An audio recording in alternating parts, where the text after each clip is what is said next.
as an overarching question to all of this, what are the implications from a note perspective, if there are any, as if you were doing a different type of transaction or anything like that within the real estate? That sounds like a great question. Come to my 3-day seminar, and you'll go ahead and... By the way, this will be November. Yeah, at the Sheraton Airport Inn. First, seconds, performing, non-performing? What the f***? Note buyers, when it seems like you're in this business alone, know Chase, Robert, and the rest of their tribe are at it every week. They're bringing updates from their own note businesses as they work to find, fund, and finish deals. Follow along as they share their grassroots education with you, tuition free. If you'd like to know more about what they do and to download the entire back catalog, check out NoteMBA.com. Now, here are your hosts, Chase Thompson and Robert Woods. Hey, everybody. Welcome to the Note MBA podcast, your home for note investing on iTunes. I am Chase Thompson, joined as always by Robert Woods. Sir, how are you doing today? I'm well. Back in town from a little bit of a delayed flight, but went up to Atlanta yesterday to check in on 3 properties. Just a quick up and back, even though I said I wasn't going to travel for a couple weeks. I needed to, we'll say, capitalize on the opportunity. Well, right before we hit record, you said you needed to slow down the lifestyle for a couple weeks and not travel. And then yesterday we're on the phone in the morning and you said, yeah, I got this thing. And then this morning I'm like, hey, so what was that thing? And you're like, I flew to Atlanta. So I'm not saying you need to be more consistent, mister. So why'd you fly to Atlanta? What was the opportunity? Well, the list is kind of long. We've got 3 assets up there that I was reviewing, so to speak. We've got a very nice 4-bedroom, 3.5 bath home in the extended suburbs of Atlanta that goes to sale on the 6th. So I was out there double checking everything. We've got Task Easy is supposed to actually be out there today mowing the yard, so that we're getting it looking a little nicer for the auction, but really just preparing. I think it's going to come back REO, and I just wanted to get inside, do another inspection. Then I had to go revisit. I hadn't gone to look at the fire condo for I don't even know how many months, because my attorney in Atlanta is now engaged in a lawsuit with the HOA. So I went up there to go see if they took the time to fix the balcony we're suing them to fix. And surprise, surprise. Aww.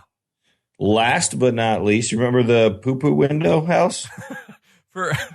Okay, time out.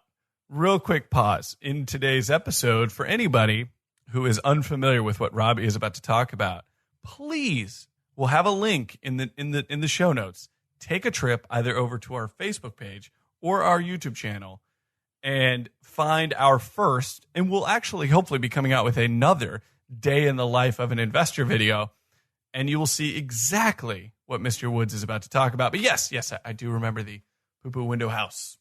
So the foreclosure is moving along as it's supposed to, and this is like such a unique property. I got with the realtor out there, and we double-checked what rents would be if we got it fixed up, and it's a hard deal. I'm not going to walk away from it. I'm actually going to try to turn it into this unique experiment because it needs such a heavy amount of investment for renovation. It's basically going to be an upside down investment, but it will be, in my opinion, the beginning of revitalizing that street that it's on. It's not in a bad area. There's a really great school across the street, and it should rent for about $1,100 a month.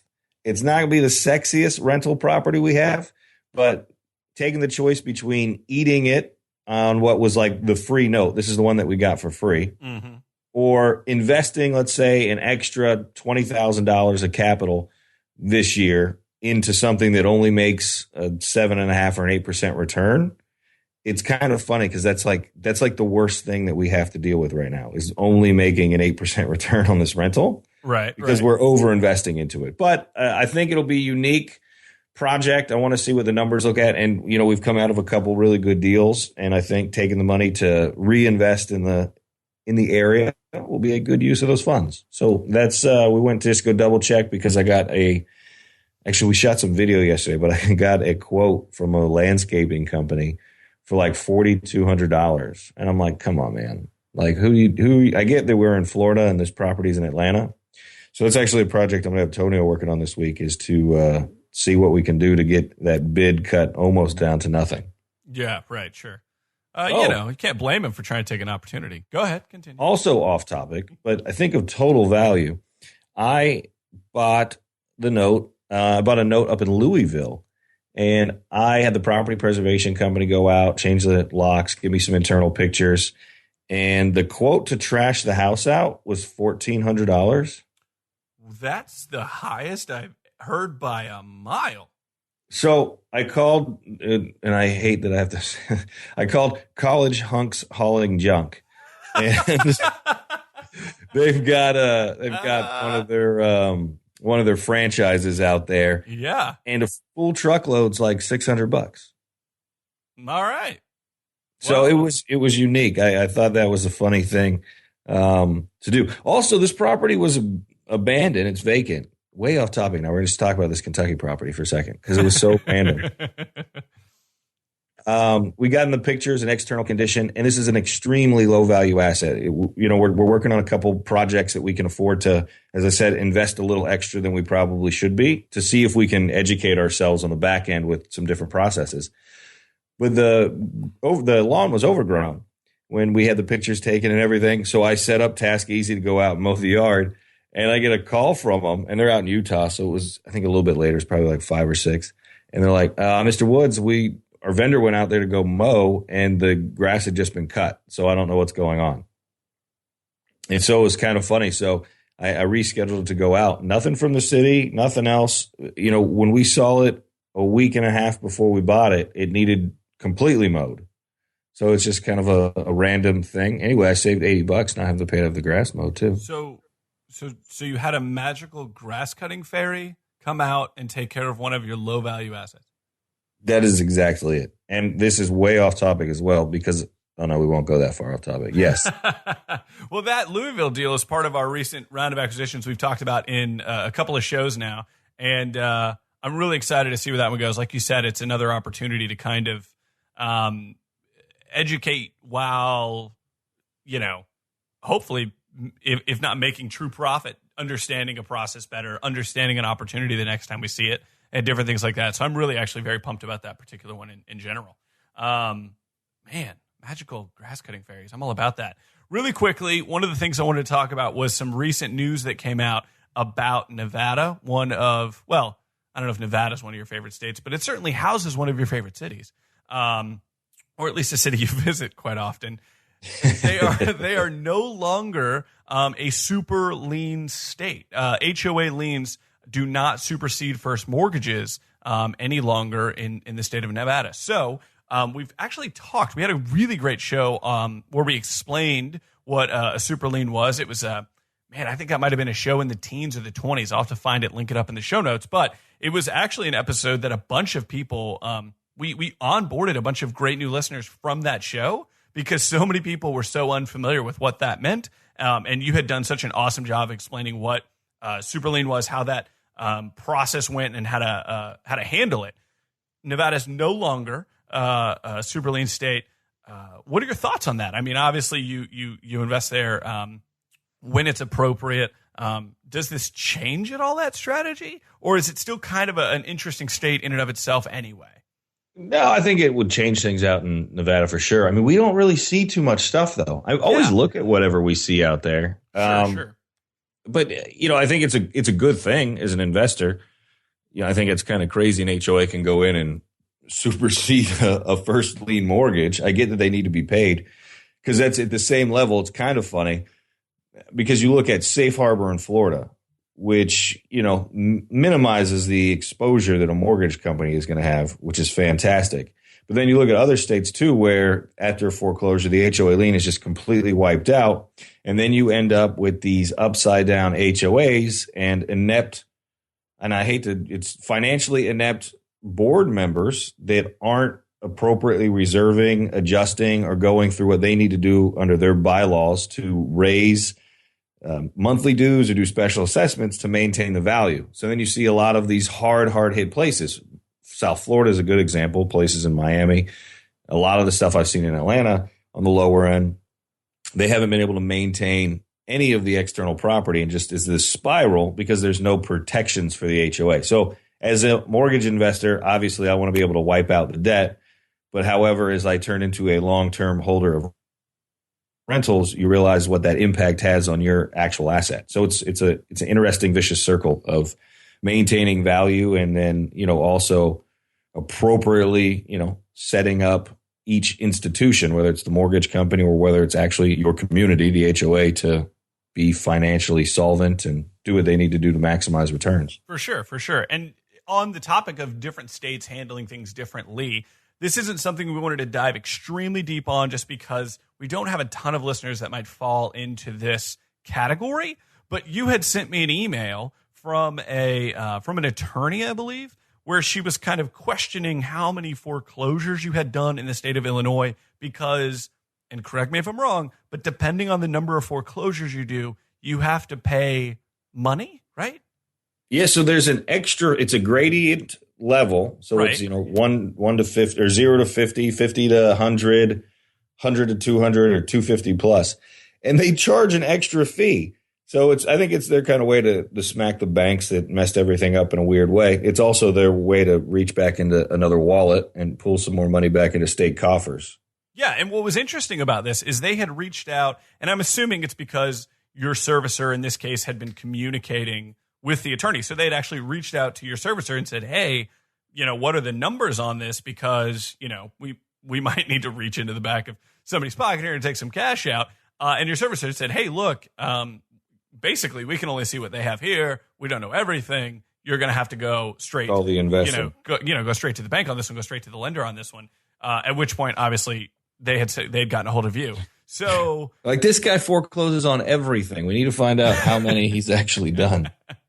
So I thought that was kind of interesting in the general sense. Again, probably not something that a bunch of our listeners will. Again, we got that bell curve, right?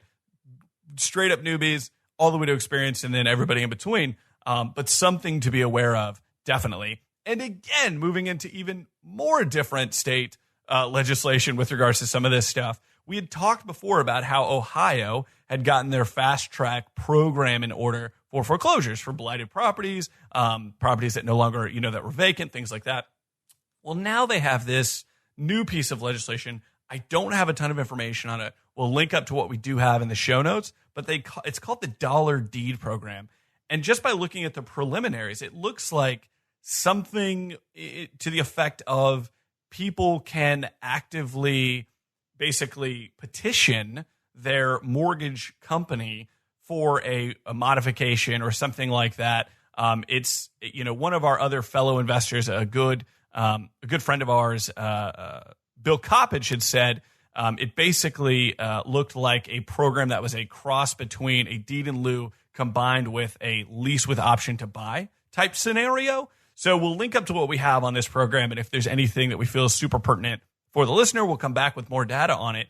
But basically, it just looks like a way for borrowers that are looking to stay but aren't really getting much traction with their lender now, giving them maybe a little bit more power, which... Wait, a question. Did it say dollar deed, meaning the filing fee, like $1 filing fee? So that's just it. I couldn't find any specific dollar amount prior to us getting on, starting recording and things like that. I've got the legislation pulled up and all that kind of stuff. But dollar in this particular situation and at the top of the legislation is actually, laid out as an acronym, D.O.L.L.A.R. So I don't know if that's more like an acronym or if there's a true dollar situation. I'm not too sure what's happening there, though it is worth noting that the lender does not have to participate. The thing says that the mortgagor in default must submit an application. They must request a modification and affidavit. There's all these things that they have to apply for. Their front end and their back end ratios have to be in a certain, they have to fall in a certain window. I mean, there's all kinds of things they have to qualify with, here. And it sounds to me a lot like a hardest hit fund situation where there's a big onus on the borrower to do and jump through these certain hoops to be able to get this, to this level. I haven't read any of this, but it sounds to me like it might be a hybrid of, so what it would be is you take a deed in lieu. So I'm going to go ahead and take the deed in lieu back. So I got deed back in my company. And then you're going to, as you said, basically set up, a land trust, right? Right. Basically, you do go a through land this contract with option. Yeah. So maybe they're discounting what the filing fees are. They've got to apply for it. But me as the mortgage company, my incentive is I've got the deed now. I've given you this opportunity to now come back, start over, fresh with this new land contract. But if you slip up, I'm able to just go in and process my land contract like an eviction instead of having to go through a full foreclosure. That might be where the incentive is built into this new legislation. Yeah, and on top of that, like I said, the lender is not required to participate in the program, but they must respond to the applicant in 30 days. So I don't know what happens after that 30 days from that must respond. You technically, as it's laid out, as I currently understand it, like you just said, have it. It's D.O.L.L.A.R with option of, so like must I think respond. it just sounds like there's a lot more to research. Oh, a ton. But it's, again, just another state, another place trying to come up with legislation to, help borrowers and increase the communication between the mortgagee and mortgagor. But the last thing I was going to say with regards to this is I'm interested to do more research on this program because of the hoops the borrower has to jump through. If they actually go through all of those steps, I mean, that's a pretty good indication that they are interested and obviously want to stay in them. I think you'll have an incredibly motivated borrower at that point, and it really does open itself up to putting a good person into that deal again. Like a lot of people say, I don't want the borrower staying in the home as, say, a rental or something like that, right? But I feel like you're going to have some really motivated people if they've gone through all of this effort. And I find that to be very interesting. They clearly have had to find temporary housing of some sort, or they're staying, and it's just fascinating. I'll try to do some more research to get a better understanding of what it is. If anybody has some better understanding of this, you can always send us an email at ask@notomia.com. We will, of course, give you credit and talk all about it on the show, but it was still interesting insofar as different states trying to tackle these different real estate issues that have been brought about by all this stuff. The super lien stuff, the charging for more foreclosures, just different things like that is fascinating to me. It is a bit interesting. What else we got on the docket? So on top of that, again, there has been this is kind of the last bit of news, as it were. There has been no extension on the FHA 1023 program. It is set to expire soon. And so once we get some more data on... Do we know how soon? That's just it. It was set to expire, I believe, at the end of this year. Okay. So pretty quickly. Yeah, it's set to, let's see. The expiration date has been extended. It got extended in 2014, and the extension at that time was extended to December 31st of this year. So we might get another year. We might get another year too. But basically, that was a really great way for us as investors to potentially exit deals. Get our borrower paying 3 on-time payments, get them in a situation where we, are able to get them, get us basically refinanced out of the deal, and potentially get them lower rates, things like that. But unfortunately, if that doesn't get extended, we might have to find another solution or something like that. So it was a good exit for us and a great opportunity for the borrower. And so we're just going to have to keep an eye on whether or not it gets extended. It was extended already once through December of this year. So interesting. Well, next thing on the docket, man, I'm just rolling along, my man. Hope everyone's enjoying how we're just steamrolling through this show. There was a question that came up in one of the groups, one of the various kind of note groups, real estate groups that we're in, and it was based around BKs, bankruptcies. And the question was basically related to notes. What is the difference between a Chapter 7 and a Chapter 13? Is there a difference between, and what is the difference between an active, a dismissed, and a discharged bankruptcy? And as an overarching question to all of this, what are the implications from a note perspective, if there are any, as if you were doing a different type of transaction or anything like that within the real estate space? That sounds like a great question. Come to my 3-day seminar, and you'll go ahead and... By the way, this will be November 13th through the... No, I'm kidding. Yeah, at the Sheraton Airport Inn. Validated parking is not happening. A city near you. So we'll just touch on it real quick. I'm not going to dive too deep. I'm feeling like shallow waters are nice and warm this morning. So Chapter 7, the assumption is they just want to have their debt dismissed. Most of the time, it's going to be mainly consumer debts, and you will see really one of two things. They're going to try to continue to make payments in some shape or form to maintain their residence, or they're going to basically surrender the residence, meaning once the actual case is finalized for their Chapter 7, it's basically a debt that you can't come back to them for. It's It's been an exhausted debt, so you can foreclose to take title back, but you can't seek a deficiency judgment. The debt is basically gone. Mm-hmm. Chapter 13, they want to restructure their debt. They're going to try to do something. Maybe they're going to try to cram you down. If you're a second mortgage, they may try to just completely get rid of you. It depends. I mean, a lot of it is the creativeness of the borrower and their attorney, and I think you will find a direct correlation to creativeness to the value of the property. The bulk of the time on lower value assets, you see a Chapter 13, it's usually going to be something that's a delay.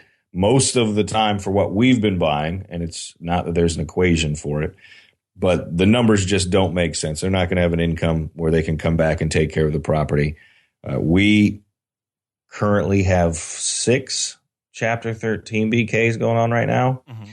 And I truly believe maybe one of them has any potential of actually realistically repaying and finalizing a plan. And that comes to the active, dismissed, and discharged. So discharged means they've gone through the whole process, whether it's a Chapter 7 or Chapter 13. They've gone through and they've finished their plan. They've done what they were supposed to. A dismissed case simply means that the debts aren't extinguished, that they didn't finalize either their plan, they didn't make all the payments, and it opens them up still to liability for those consumer debts and or the secured debt that you've got. Active just means it's going on, and you can also equate that with a much higher cost of owning the asset and finalizing foreclosures. You need to file a proof of claim and some other things that come along with a bankruptcy filing when you are a secure lender. But I think that's a good high-level overview of it right now. Yeah, and somebody else had jumped in, and this is something I don't believe you quite touched on, but they had jumped in with an interesting thing that I hadn't realized, and that was if the home is a homestead in BK7 plan and they want to keep it, you have to work out a plan for repayment or wait until they're done with the BK, and then you can pursue foreclosure if you don't want them repaying again or whatever the case is. So if it's a home, if it's actually a homestead situation, that does change up the situation as well. So yeah, there's a ton to kind of know and realize there. As a general rule, though, I don't think, aside from the additional expense sometimes, or most times, it isn't necessarily something to be afraid of, though. Afraid? As no, an there's investor. no need to be fearful of it, Yeah. but they're annoying as hell. Sure. I mean, It's like kind of mosquito-ish, right? yeah, my other response to that question, the best experience, go out and buy more notes so one of them files a bankruptcy on you the day before. You'll learn real quick what's going on. Mm-hmm, mm-hmm. When I remember the first time it happened, and I'm like, in my mind, I'm like, I either got the property back or I'm getting paid. And, you start thinking about where you're going to spend that money already. How are you going to reward yourself? Maybe it's a nice soda down at the corner store, or you get yourself a shiny new bicycle, however you reward yourself. But they file a Chapter 13 bankruptcy on you, you're like, what? Wait a second. I got to wait how long? Yeah. So you learn real quick when they happen. It's not the end of the world. The asker of the question, a good friend of ours, Steve Strout, and the person that had jumped in to kind of help answer that and bring up that homestead point was Liz Broomer. I just thought you'd like to know those 2 bits of information. Liz is going to be making a reappearance on the show here in another week or two. Yeah, so those that don't know, which is kind of why I brought that. I just love segues. I love bringing everything home, tying it in a nice little bow. For those that don't know, Liz has already been on the show once. Her and Dennis came on the show. This was prior to them being married, I believe, to talk a little bit about due diligence, how they do. They talked about a ton of stuff. Their own no business, a bunch of stuff. We're going to have her come back on the show again. She just does such a great job when it comes to this massive aspect of our business, which is a huge component of understanding the risk and understanding purchasing and all these other things, the process of due diligence. So we're going to have her come back out on the show. Dude, you know what I just realized? What? She's our first repeat guest. I was actually going to ask you. I think she is the first repeat guest. Oh, man. I like it. Oh, man. If we couldn't even make it to 100 without repeat. No, I'm kidding. We're really excited to have her come back on the show and kind of share a ton of her wisdom. And like I always love to talk about when it comes to Liz, she's a teacher. So when she teaches, when she talks about these things like due diligence stuff, she just is so thorough and just, she just goes live. It's so great. I love that aspect of it all. Aside from that, what else would you like to talk with the people today, Mr. Woods? I'm in a much better mood. I'm sorry about my bad mood last week, everybody. I was really the pits to be around. We got a curmudgeon, you may call. Yes. Definitely one of those for sure. I'm that oftentimes though. I just feel like an old man all the time. We got a lot of good feedback. Wait. Speaking of old man, birthday week this week. Chase had a birthday on Monday. I did have a birthday on Monday. So my birthday overshadowed slightly by my daughter's first day of school, which she had, for those that are going to ask, she had a wonderful first day of school. But definitely more important than your birthday, even though I got nothing but love for you, buddy. Nothing but love for you. The big 3-2 was a good birthday. It was a wonderful weekend, great day on Monday, and I appreciate you shouting that out. That is fantastic. We got a lot of good feedback though on last week's episode. It was kind of a bizarre show for us, I think, in terms of we were like, well, we're just going to talk about it like it is.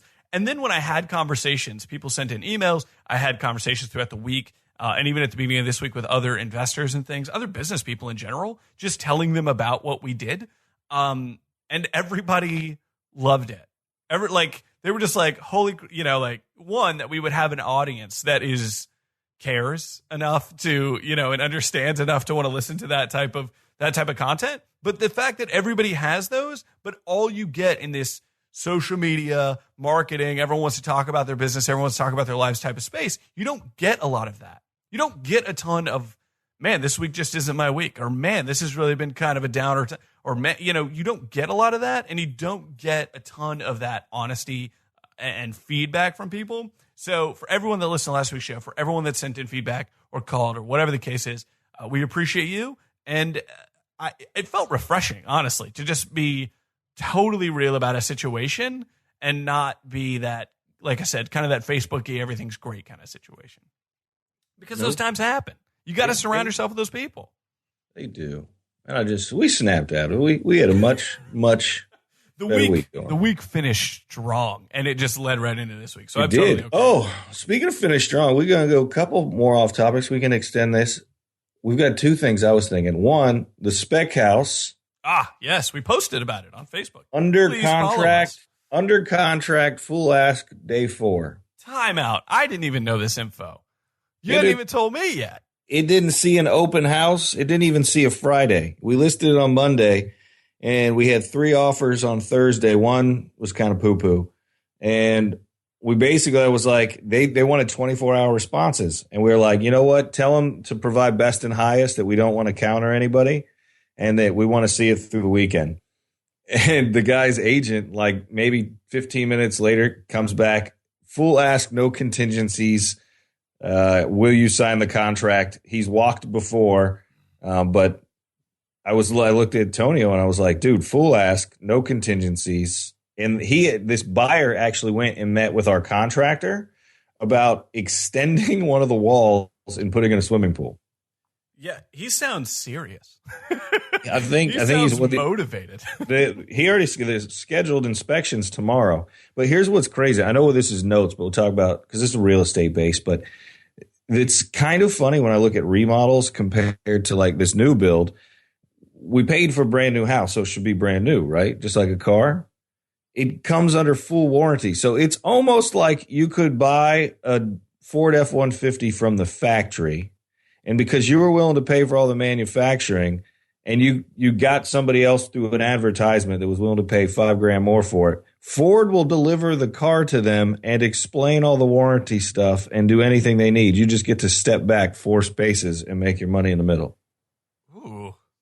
So I'm pretty stoked about that. But the inspection's Wednesday, which is tomorrow, which is the day the show gets released, I guess. Yeah. What would you attribute? I feel like I know the answer, and I don't know if you fully want to dive. I mean, we've got really great vendors, I guess I would call them, the agent, all this other stuff on this one. But the way that we went about marketing this one, what would you attribute? It's also a beautiful home. Go to our Facebook page, check out the photos, all that kind of stuff. Is it just start to finish, just handled well? Just kind of like from the build out to the vendor, the agent you went with, things like that. I mean, is that? I think it's the market itself. I think it's like all of the above. I wish I'd be like, oh, it's because I'm so good at what I'm doing. But everything just came together. We got aggressive with the pricing, but we weren't. I didn't want it to sit on the market. I want my money. I bought the land over a year ago, and then construction. We had TRID came up, so we had an issue with the financing. Yep. The construction, they fired a superintendent. It took a little bit longer, but the end product of the home is gorgeous. Like if it made sense, I would go live in that place. It was gorgeous. And Antonio's wife actually had said something to him about, I want to live here. And, it was just, it's a beautiful house. It's brand new. I mean, there's just not a thing in the place. No one's even showered in it. Like, it's kind of a unique thing because, like, I've never had a brand new house. I've had, this year was my second brand new car ever. And that was like a kind of a cool experience. But imagine this guy's coming in, getting a brand new house like that. It was priced well. It was beautiful, good location. It's just a win-win-win all the way around. Yeah, and it's kind of funny. I guess I'm running on about it because it was expected yet unexpected and untested. Like we'd never done this before. I didn't really know what I was getting into. I had this vision. Like when I bought that piece of land, I saw a finished house on it, and I saw this day in another few months where we're going to get a nice little deposit, from a closing statement. Mm-hmm, mm-hmm. I'm actually going to be. The best part is I got to call the title company, give Tonio power of attorney because I am going to be in Spain when the closing happens. Oh wow, yeah. So closing deals. Shout out to Mama Woods. Yeah. Anyway, with Mama Woods, so that'll be good. We're doing a little vacay. What else was that? It? There was another thing, and then we just waxed on for like 3 minutes about the suspect. Yeah. Oh man, totally escapes my memory now. We're talking about selling it. Oh. You know what's the thing we talk about when we were at Mastermind, we meaning the group of people I was at Mastermind with. Unfortunately, just rub it in, man. Chase was not in Napa. However, we did get some really good takeaways from it. We had a good conversation, and man, this room was full of just some educated technology people with just great backgrounds, great input. But we have our second conference call today with the build-out vendor engineer. I don't know what title you would give him on Salesforce. So we are getting ready to drop a couple of pretty pennies to reinvest into the business after some conversations we had at Mastermind, which to me, it's one of these great things where I talk about it and we get a little woo-woo out there. But really just, putting an idea out there, following through on it, seeing it through fruition. And then last night, I actually emailed myself, but this morning, Chase and I were talking about how we're attacking this and building it up from the ground up to really support an enterprise of 50 people. And we've got 5 right now. Well, and maybe, is that too small? I mean, we 10x'd it. That's a 10x perspective, but. Yeah, I think it's. And I think that you said something interesting with regards to that. And this is, I think, a great way to kind of last note for the show. But it was just this idea that you said, hey, man, I think if we go this route, if we do this type of this effort on this particular project, I'm expecting build out to cost X. And I was like, well, I don't think build out in terms of the software for Salesforce. I said, I don't think it's really going to cost that much. I think, and I went through the, my opinion on the stages. And you said, yeah, but I want to plan for that. Not only do I think it's going to be that, but it also helps, puts you in a good mental space to go, if it comes out to be that, I'll be okay with it, as opposed to the alternative, right? But I think it's the same kind of way. If we've got this crazy great system and things are really just streamlined and clicking and rolling and awesome, and it is capable of operating within a space of, say, 50 people, I think the fact that it would work streamlined for 5 is ridiculous and amazing. And technology allows you to scale in that way. The way that we've been running it, part of last week's just attitude a little bit. That is exactly where I was getting ready to go. Was about the fact that certain systems, certain things just weren't where they needed to be. And it's this weird thing where everyone's, pedal to the metal, put the, foot to the gas, like, let's go, let's build. But a lot of things in this space, and a ton, don't scale the way they can or should. if you're not doing the things the right way the first time. So it's almost like we're eating our own dog food, right? Like drinking our own juice and saying in 3 or 4 different conversations that we've had now, how are we starting right? How are we getting off to the right foot? What is, step 0 here? And you asked me and I said, I think step 0 is this. And you were like, really? And I was like, I took a couple seconds thinking about it. I was like, no, I think step 0 is this. And you said, exactly. That was and then we went through there. Trying to make sure that we're actually practice what you preach. Well, the funny thing too is everybody's got different step 0, so to speak. Yeah. Because like our systems were great. So a year and a half ago, the systems were fantastic. A year ago, they were good. But what's funny is they're only declining because of the growth that we've seen. Sure. And it's kind of funny to really have to be like, wait a second, this isn't working anymore. Part of the bad mood too is just admitting that as much as I want to be like, oh, my systems are so good, I was like, no, these things are horrible. This isn't working at all. I need to change all of these things to streamline the process of how are we communicating with people each month and what are we doing internally and how are we making it easier so that when I exit a joint venture, my audit doesn't take 3 hours, that I can do it in 30 minutes. And then have the package ready to be printed and bound up and ready to go. Yeah, it's these simple things, I feel like. And it's so funny because some of the things you've said, hey, maybe this, maybe that, maybe this. And some of the things that are getting put into place, it's so ridiculous because when you step back and you go, yeah, that just makes sense. You have to have this humility about the situation, like you said, admitting that this thing wasn't the way it should have been or could have been or whatever, to just go, yeah, man, I really didn't handle that right. I just had been doing it in such a way every time that when we talk about having systems and we talk about, putting things in place to mitigate and make the job not necessarily easier, but not even necessarily more efficient, but more effective. Striving for effectiveness brings, in my opinion, efficiency is just doing something well repeatedly, right? Like that's efficiency. But we were efficiently towards that tail end of what you're talking about. Things were efficient, but they weren't effective. We were just doing things, and then you start grinding to a halt even from then, depending on the growth track that you're on, because you never strived for the effectiveness as well. So like putting those two components in place, it really, it gets me pumped. It gets me excited after a little bit of the humble sauce, a little bit of humble pie, and then you're able to get excited and reinvigorated and move forward with it. It's really good. It's a good feeling to have.